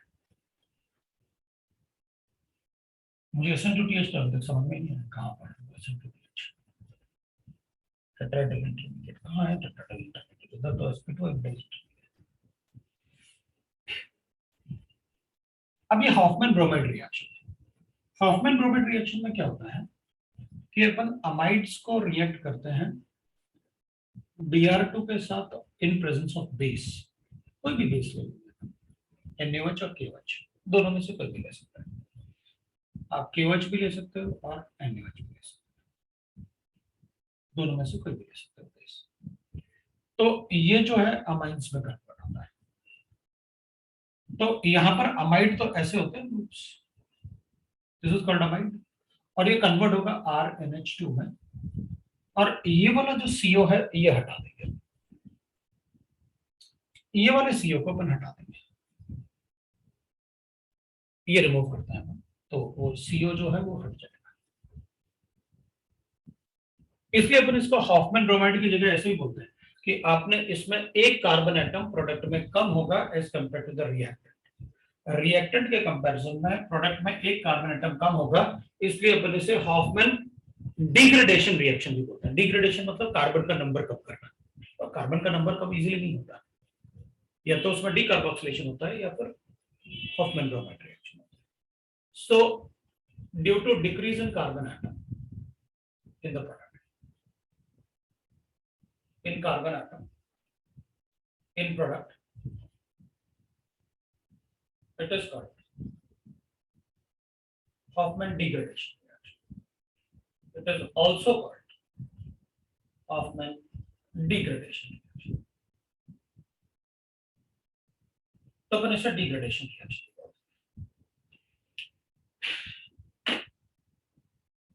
इनमें से जो भी अपन पढ़ रहे हैं वो टर्म 1 का पार्ट नहीं है, एक्सेप्ट मतलब डीकार्बोक्सिलेशन, क्योंकि वो 11th का पार्ट है, पूछ सकते हैं। ये सब मतलब बाद में पूछेंगे। डिग्रेडेशन,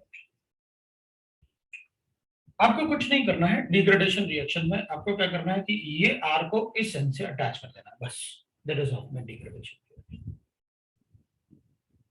आपको ये R को नाइट्रोजन से अटैच कर देना, इसको हटा देना, दैट्स ऑल, ये करना है डिग्रेडेशन रिएक्शन। बाकी चीजें अपन तभी डिस्कस करेंगे जब पढ़ेंगे, दैट इज डिग्रेडेशन रिएक्शन। मैं आपको D3 सॉल्व करके दिखा देता हूं। अब अपन D3 in the given reaction how many of the following product 1 to 9 can be formed। ठीक है, देखो मेरे पास ऐसे लिखा है, यहां आपने अमाइड लिखा हो, तो यहां पर कार्बन 14 और पैरा पोजीशन पे आपने डी लिखा हुआ है। तो अगर मैं इसको रिएक्ट करूंगा ना Br2 KOH के साथ, तो ये प्रोडक्ट ऐसे बना देगा, डी बनेगा और NH2 बनेगा, कार्बन 14 रहेगा क्योंकि रिमूव तो ये होगा, ये कार्बन 14 है। जब मैं इसको रिएक्ट करूंगा मेटा पोजीशन पे गिवन है, ये डबल बॉन्ड हो NH2 है, और ये मेटा पोजीशन पे अगर अपन को गिवन है तो इसमें कार्बन 14 वाली बात कोई बात है ही नहीं, तो अपन कहेंगे ठीक है, इसको अगर Br2 KOH से रिएक्ट करूंगा ना तो it will form this, NH2 बनेगा और इधर डी बनेगा, और अपन कहेंगे एक आपने ऐसे भी दे रखा है, that is C double bond O, और NH2 में आपने नाइट्रोजन को 15 लिखा हुआ है और कुछ भी नहीं लिखा है इसमें, तो अपन इसको ऐसे बना देंगे Br2 KOH में, ये Br2 होगा और KOH होगा, तो अपन इसको बना देंगे NH2, ये 15। अब वो अपन से क्या कहना चाहता है कि इतने सारे कंपाउंड है, वो पता क्या करवाना चाहता है। अब क्वेश्चन पहले समझाता हूं मैं आपको, करवाना क्या चाहता है। वो चाहता है कि आप ना ऐसे भी लिखो, आप ना ऐसे भी लिखो कि इसका ये वाला पार्ट इसके ये वाले पार्ट में कभी नाइट्रोजन 15 भी आ जाए, मतलब आप चाहो कि भाई मेरे पास जैसे इधर है, अब ये CO हटाना है तो ये वाला पार्ट बचा मेरे पास, ये कार्बन 14 है, ये वाला पार्ट बचा मेरे पास, तो इसके ये ग्रुप की जगह आप नाइट्रोजन 15 लगा रहे हो, मतलब ये तो बना रहे हो, लेकिन इसका ये वाला पार्ट ले लो और इसका नाइट्रोजन 15 ले लो और उन दोनों को जाए, मतलब ऐसे कॉम्बिनेशन बना दो,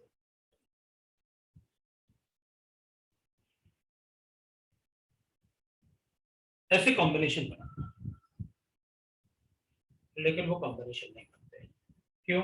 क्योंकि ये रिएक्शन जो होता है वो ट्रांजिशन स्टेट के थ्रू होता है, वो फ्री आर कभी नहीं बनता है इस रिएक्शन में, ये ऐसा पॉसिबल नहीं है, not possible, because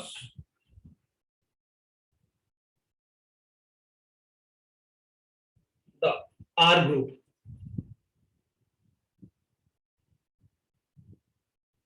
in RCONH2 never becomes free from nitrogen atom, मतलब ये कभी भी इससे जो अटैच्ड है ना, ये ट्रांजिशन स्टेट के थ्रू ही इससे अटैच्ड होगा, ये फ्री नहीं होगा कभी कि ये चला गया सोल्यूशन में, बाद में आके ढूंढ के इससे रिएक्ट कर गया, अगर ऐसा होता तो मैं बता देता, ऐसा नहीं होता, इसमें ट्रांजिशन स्टेट होता है, इसलिए वो कभी नहीं बनेगा। तो भाई ये तीन ही प्रोडक्ट पॉसिबल है, क्योंकि इसको इससे अटैच कर लो, इसको इससे अटैच कर लो और इसको इससे अटैच कर लो, बस ये तीन प्रोडक्ट बनेंगे और कोई नहीं बनेगा, क्योंकि वो कभी फ्री होता ही नहीं उसमें। अब डिग्रेडेशन का भी मैकेनिज्म होता है कि कैसे मैकेनिज्म होगा, ये सारा पार्ट भी ऐसा होता है, तो डिग्रेडेशन का मैकेनिज्म भी होता है। तो राइट ना, वो डिग्रेडेशन मतलब कार्बन का नंबर कम करने के लिए उन्होंने डिग्रेडेशन बता दिया, मतलब वो ये जो सेक्शन बनाया इनने, इनने कार्बन के नंबर को कैसे कम कर सकते हैं वो सिखाने के लिए बनाया। डिकार्बोक्सिलेशन से एक कार्बन CO2 निकल जाएगा तो कार्बन कम होगा, और डिग्रेडेशन से भी एक कार्बन कम होगा।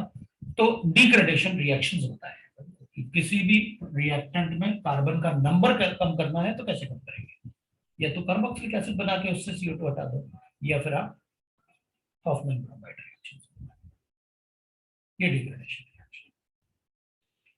तो मुझे नहीं लगता अभी अपन को इसका मतलब मैकेनिज्म पढ़ना चाहिए, क्योंकि उसके मैकेनिज्म में काफी सारे एक और बर्ड्स हैं जो हमको तभी पढ़ना चाहिए अपन को और केमिस्ट्री है, वरना मैं ऐसा नहीं है, समझा तो सकते हैं, कुछ भी समझा सकते हैं, समझाने में कोई प्रॉब्लम नहीं है, क्योंकि तुम लोग समझ भी जाओगे, 12th क्लास है इसलिए कोई प्रॉब्लम नहीं है, यही सोच के वो कुछ भी लिखते हैं, क्वेश्चन दे देते हैं कि 12th क्लास के बच्चे हैं वो सीरियस हो जाते हैं। फोर्थ वाला मैं नहीं बताऊंगा, अपने आप पढ़ लो, D4 देख लो एक बार पढ़ के, उसमें ब्रिज वाला आ गया पहला वाला, बाकी keto acid beta keto acid है, कहीं कोई ब्रिज हेड नहीं है, तो सब बीटा कीटो एसिड डिकार्बोक्सिलेट होते हैं, तो पहले वाले को छोड़ के बाकी सब डिकार्बोक्सिलेट हो जाएंगे फोर्थ वाले में, D4। तो डिकार्बोक्सिलेशन आपको पता है 6 नंबर ट्रांजिशन स्टेट बना के अपन रिएक्शन करते हैं।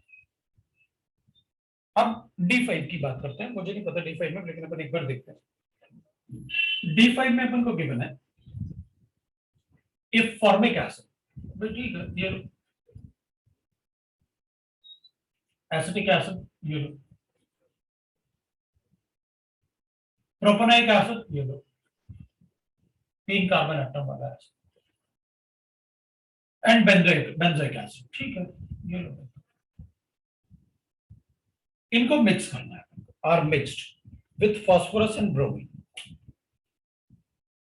How many products are formed?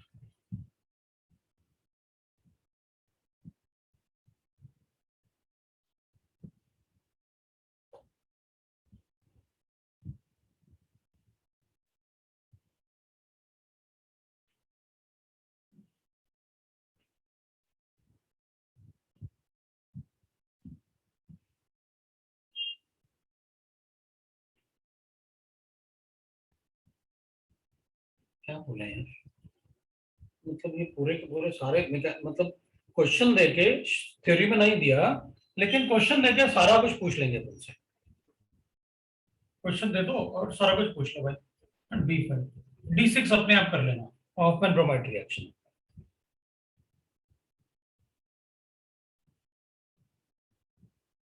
चलो बाकी D7 अपन देखेंगे, इसको करते हैं क्या।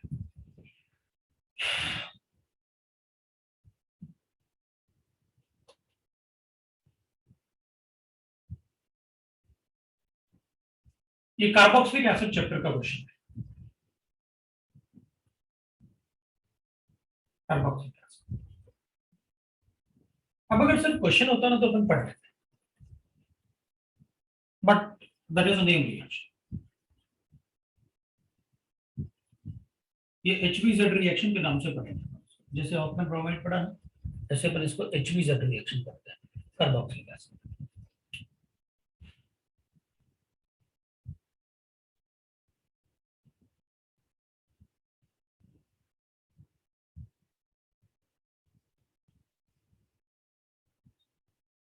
ये होता है reaction. The alpha substitution of halogens in carboxylic acids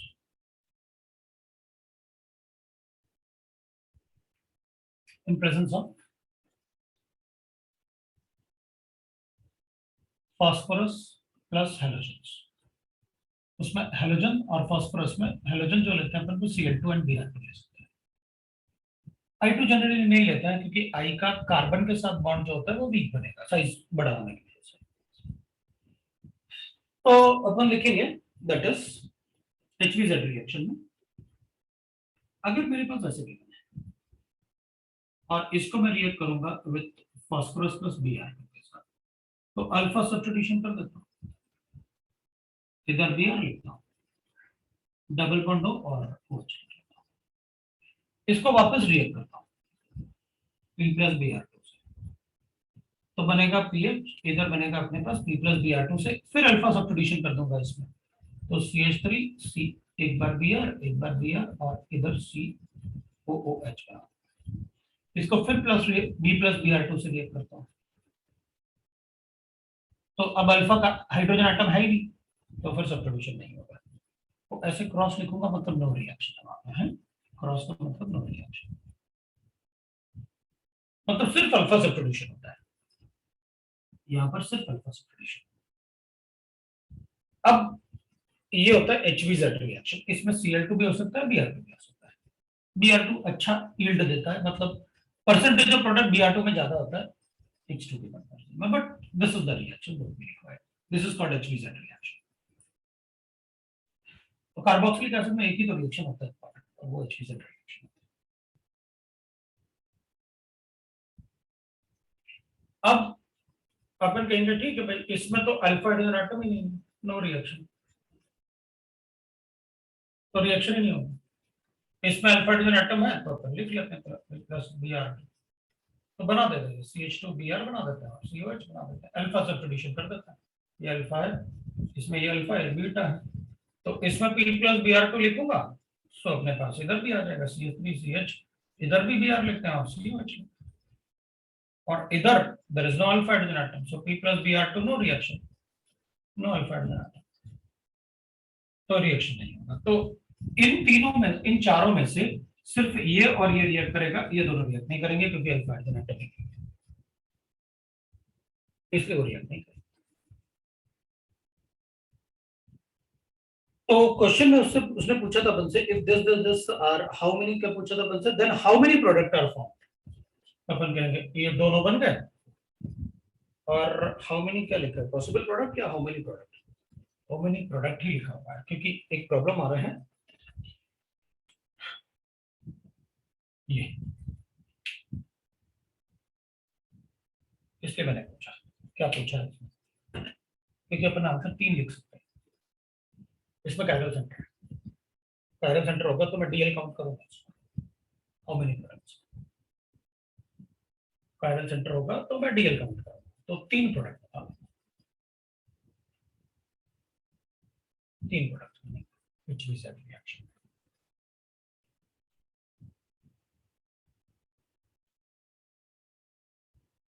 अब D6 को देखते हैं।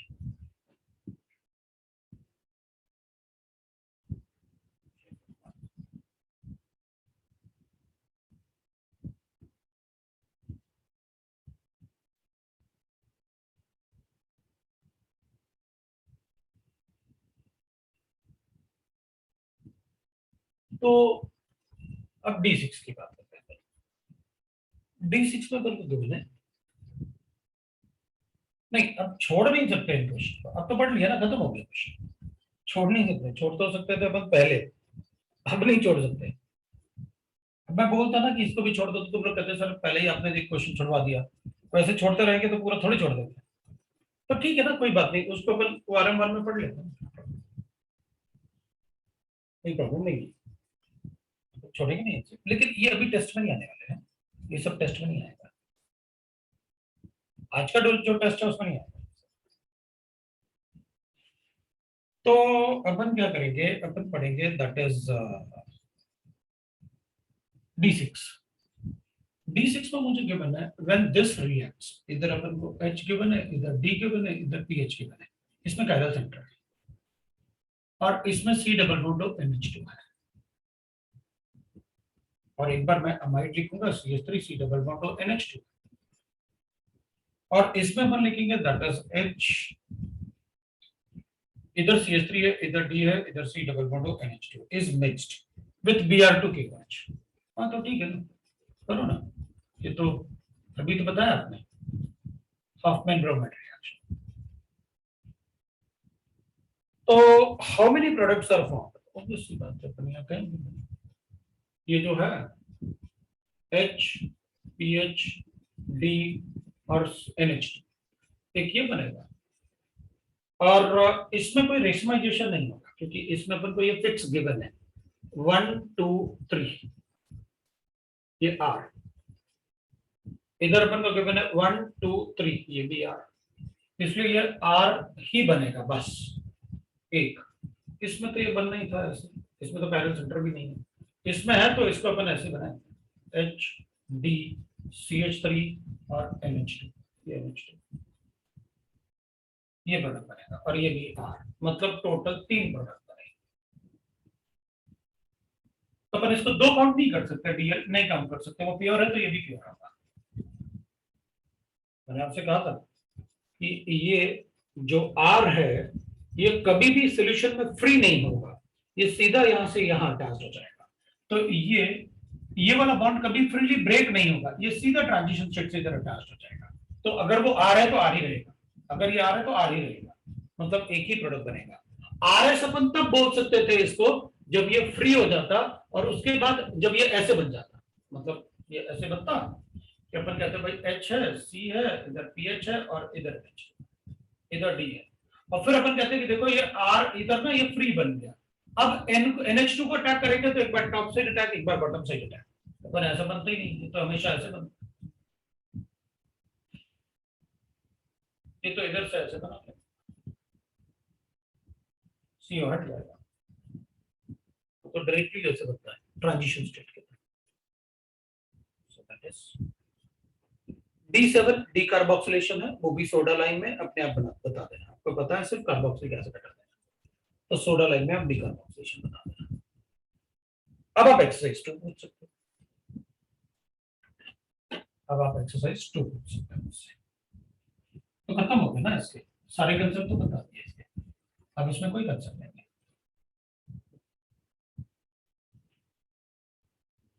मतलब एक्सरसाइज 3 में सारा कुछ उन्होंने काफी कुछ जो रिएक्शन डाले वो डिग्रेडेशन रिएक्शन बता दिए थे, चलेगा। अब एक्सरसाइज 2 पूछ लो,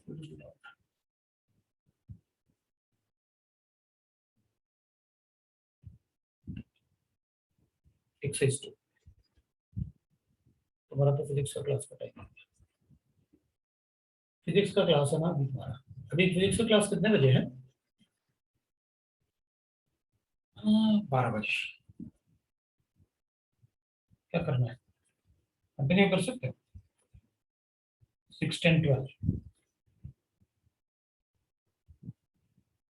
चलो थोड़ा तो बता ही देता हूँ, है ना, 6 10 12 give the decreasing order of nucleophilic addition reaction. हाँ, तो डेल्टा पॉजिटिव चार्ज चेक करो ना किसमें ज्यादा है, जिसमें डेल्टा पॉजिटिव चार्ज ज्यादा होगा उसमें ज्यादा होगा। तो अपन कहेंगे देखो decreasing order of nucleophilic addition reaction. हाँ, तो ठीक है, ठीक है। HCHO गिवन है फर्स्ट वाला, सेकंड वाला अपन को गिवन है कौन सा, दैट इज PHCHO, इसमें तो मीसोमेरिक है। थर्ड वाला अपन को गिवन है दैट इज क्लोरल, क्लोरल होता है क्या, CCl3 डबल बॉन्ड हो, इसमें तो विड्राइंग ग्रुप है तो डेल्टा पॉजिटिव चार्ज बढ़ेगा, ठीक है। और फोर्थ अपने पास गिवन है एसिटोफिनॉल, एसिटोफिनॉल मतलब ऐसे। अब देखिए इसमें तो मीसोमेरिक भी है और इसमें भी मीसोमेरिक है, इसमें प्लस आई है और मीसोमेरिक नहीं है, ये तो पक्का है कि सेकंड इज मोर देन 4, इसमें किसी को कोई डाउट नहीं। और first is more than second is more than 4, ये भी कोई डाउट नहीं। अपन को सिर्फ इन दोनों में चेक करना है कि किसका ज्यादा है। तो अगर इन दोनों में चेक करेंगे कि किसका ज्यादा होगा, तो इसमें विट्राइन ग्रुप है, इसमें विट्राइन ग्रुप नहीं है, इसमें विट्राइन ग्रुप है, इसमें विट्राइन ग्रुप नहीं है।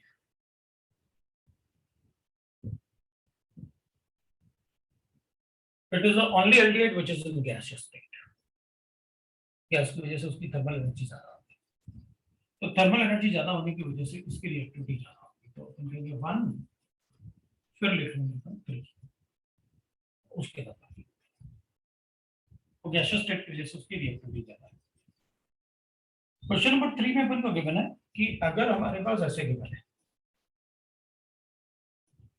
और इसको कन्वर्ट करना है अपन को किसमें, 3 की बात कर रहे हैं 3, और इसको CN में कन्वर्ट करना है CH2 से, तो क्या करना होगा, in the above reaction the rate of reaction will be fastest. हाँ भाई देखो ना, इसको अगर मुझे CN से रिप्लेस करवाना है, इस पे अटैक करके इसको हटाना है, तो ये तभी फास्टेस्ट होगा जब इसका लीविंग एबिलिटी बहुत अच्छा होगा।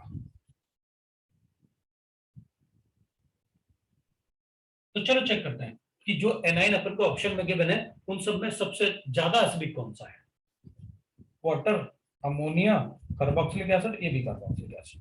हाँ, तो ठीक है ना, दिस इज मोर एसिडिक।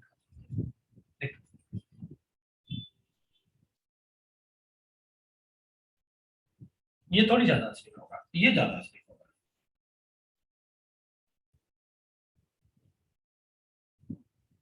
इन दोनों में ज्यादा एसिडिक कौन होगा, ये तो OH बॉन्ड है, ये तो SH बॉन्ड है, OH बॉन्ड में पोलैरिटी ज्यादा होती है, ये हाइड्रोजन पहले दे देगा, मतलब दैट इज मोर एसिडिक। इन दोनों में अगर हाइड्रोजन को रिमूव करूंगा तो रेजोनेंस स्टेबिलिटी नहीं आएगा, इस हाइड्रोजन को रिमूव करूंगा तो negative charge is resonance stabilize, this is more acidic. So leaving ability सबसे अच्छा D का होगा, so answer must be D for that. 6 के बाद आपने 10 पूछा था, 10 वाले में which of the following is correct order for the esterification of this। देखो भाई एस्टरिफिकेशन में एस्टरिफिकेशन आपको बताऊंगा क्या करना है, इसका बनाना है तो क्या करना चाहिए।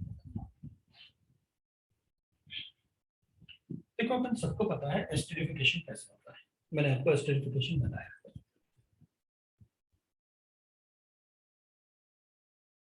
एस्टरिफिकेशन का मतलब है मेरे पास कार्बोक्सिलिक एसिड होगा और मेरे पास अल्कोहल होगा, तो मेरे पास अल्कोहल ऐसे है तो मैं अपन इसको एस्टर बना देता है ऐसे, ये एस्टरिफिकेशन रिएक्शन है। अब अपन कहेंगे अगर एस्टरिफिकेशन अपन एसिड के प्रेजेंस में करता है, तो एसिड के प्रेजेंस में अपन ने कहा था कि भाई ये डबल बॉन्ड हो ऐसे बनाएगा और इधर H प्लस आइन अटैक करके पॉजिटिव चार्ज बनाएगा, ये वाला।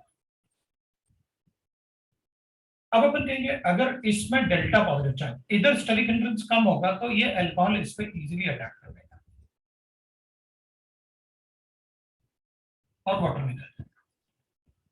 तो एस्टरिफिकेशन में अपन कहेंगे अगर इस पे डेल्टा पॉजिटिव चार्ज ज्यादा है तो भी एस्टरिफिकेशन फास्ट होगा, और अगर अल्कोहल को अटैक करना है तो फिर यहाँ पर क्राउडिंग भी कम होना चाहिए, क्योंकि ये अटैक करेगा तो क्राउडिंग कम होना चाहिए, और क्राउडिंग कम कब होगा, जब इसका साइज छोटा हो और इसका भी साइज छोटा। सो रेट ऑफ एस्टरिफिकेशन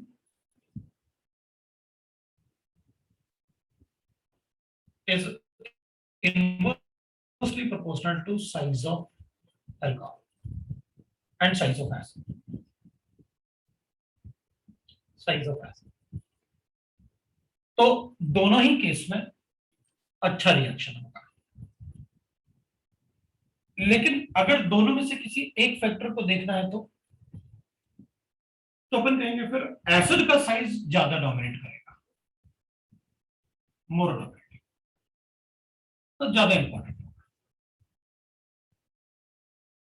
मतलब अल्कोहल का साइज थोड़ा बड़ा होगा तो चलेगा, लेकिन इधर नहीं होना चाहिए साइज, वो छोटा होना चाहिए। तो अपन बता देते हैं भाई सबसे ज्यादा रेट किसमें होगा, जिसमें एसिड का साइज सबसे छोटा होगा। Okay, that is rate of esterification. फिर आपने सेवेंथ भी पूछा है किसी ने, सेवेंथ वाले में गिवन है बिल्कुल number of products that will be formed in the following reaction. हाँ तो ठीक है ना, भाई इधर अपन फिक्स है, ये इधर रेसमाइज होगा, तो CN नेगेटिव जब अटैक करेगा तो इधर ऐसे बनेंगे, दो प्रोडक्ट बनेंगे भाई, एक प्रोडक्ट ऐसे बन जाएगा साइनोहाइड्रिन, और एक प्रोडक्ट ऐसे बन जाएगा साइनोहाइड्रिन।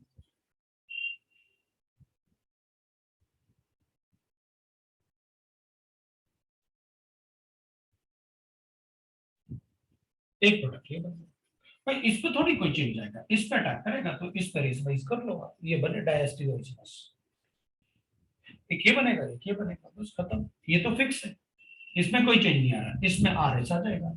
तो इधर जो भी रहा होगा, जैसे ये है तो अपन कहेंगे इसमें एक हाइड्रोजन रहा होगा, तो ये 1 हो गया, ये 2 हो गया, ये 3 हो गया, ऐसे।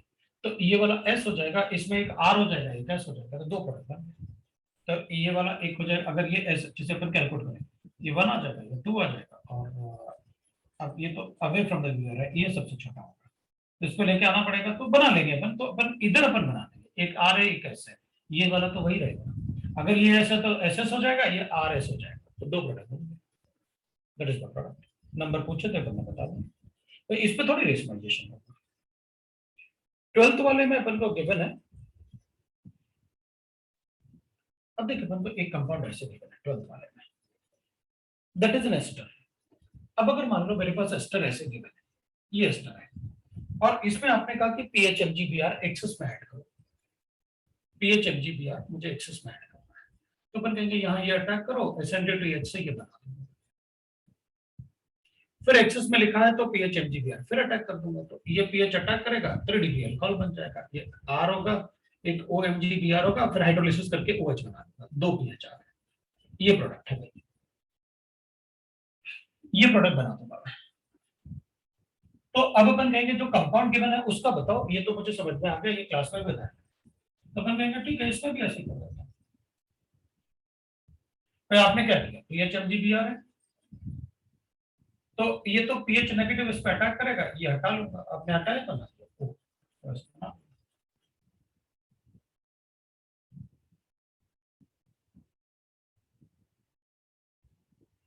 अब एक बार एक और बना रिएक्ट करवा लेते हैं PHMgBr, क्योंकि एक्सेस लिखा हुआ है, तो ऐसे बना देते हैं।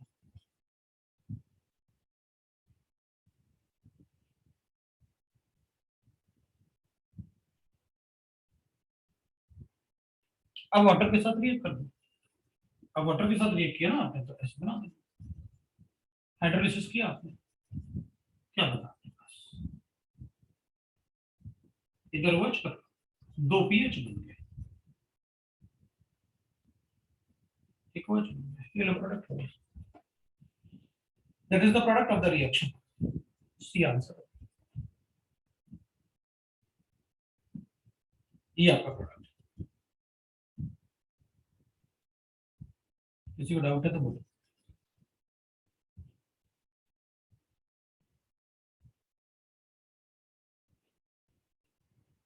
समझ में आया? तो एक्सरसाइज 2 का पार्ट 1 अपन ने डिस्कस किया, बस बाकी अपन नेक्स्ट टाइम डिस्कस कर लेंगे, ये अपन कभी डिस्कशन के लिए कोई एक्स्ट्रा क्लास लगा के अपन, क्योंकि क्या होता है ना, अगर कोई नया क्वेश्चन आया तो उसका कंसेप्ट भी बताओ, आप सिर्फ क्वेश्चन मत बताओ, फिर आप अपने आप छोड़ दूंगा मैं आपको कि आप करके लेके आओ। तो ये आपका, चलो, थैंक यू। चलो।